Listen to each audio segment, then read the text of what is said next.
کراچی جیسے شہر میں جہاں زندگی کبھی نہیں سوتی، وہاں ایک بلند و بالا اپارٹمنٹ کی 8ویں منزل پر کچھ ایسا ہو رہا تھا جس نے عقل کو دنگ کر دیا۔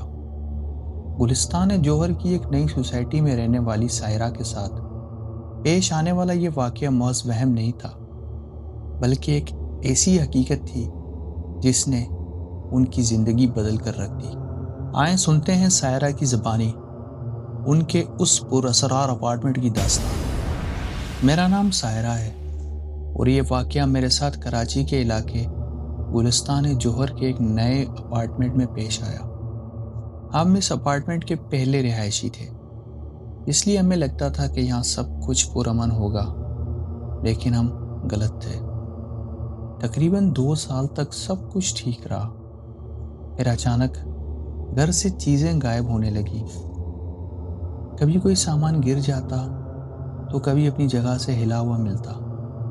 ہم مذاق میں ایک دوسرے سے کہتے کہ شاید کوئی شرارتی روح ہمارے ساتھ رہ رہی ہے، لیکن ایک رات اس مذاق نے ہولناک شکل اختیار کر لی جب باتھ روم سے کسی چیز کے گرنے کا اتنا زوردار دھماکہ ہوا کہ میری اور میرے شوہر کی نیند اڑ گئی۔ ہم بھاگ کر باتھ روم پہنچے، دروازہ کھلا تو میرے ہوش اڑ گئے۔ فرش پر پانی سے بھرا ہوا شیشے کا ایک بھاری جگ چکنا چور پڑا تھا۔ وہ جگ شیلف کے بالکل پیچھے رکھا تھا۔ وہاں سے اس کا خود بخود گرنا اور اتنی دور جا کر ٹوٹنا ناممکن تھا۔ ایسا لگا جیسے کسی نے اسے پورے زور سے فرش پر پٹکا ہو۔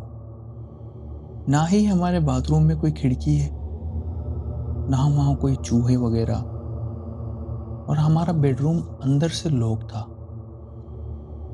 گرمیوں کے دن آئے تو میں نے حبس کی وجہ سے کمرے کا دروازہ کھلا چھوڑ کر دہلیز پر ایک پنکھا رکھ دیا۔ ایک رات آنکھ کھلی تو کمرے میں سخت گرمی تھی۔ میں نے دیکھا کہ پنکھا جس کا رخ میری طرف تھا اب ہال کی طرف مڑ چکا تھا۔ میں نے اسے دوبارہ سیدھا کیا، مگر 10 منٹ ہی گزرے ہوں گے وہ پھر خود بخود گھوم گیا۔ اس رات مجھے یقین ہو گیا کہ اس گھر میں ہم اکیلے نہیں ہیں۔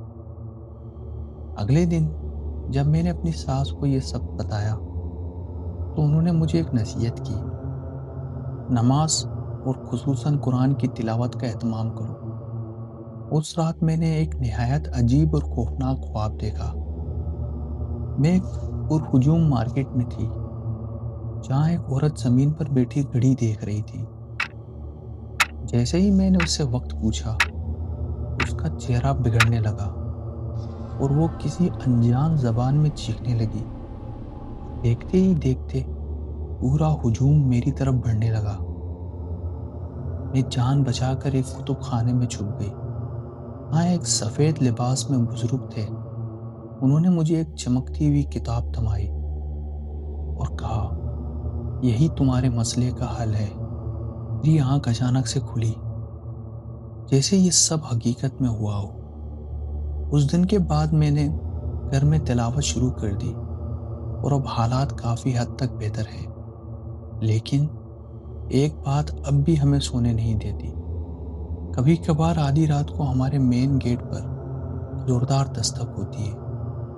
جب ہم نے ایک صاحب علم سے رجوع کیا تو انہوں نے تاکید کی، اپنی عبادت جاری رکھو، لیکن چاہے کچھ بھی ہو جائے اس وقت دروازہ ہرگز مت کھولنا۔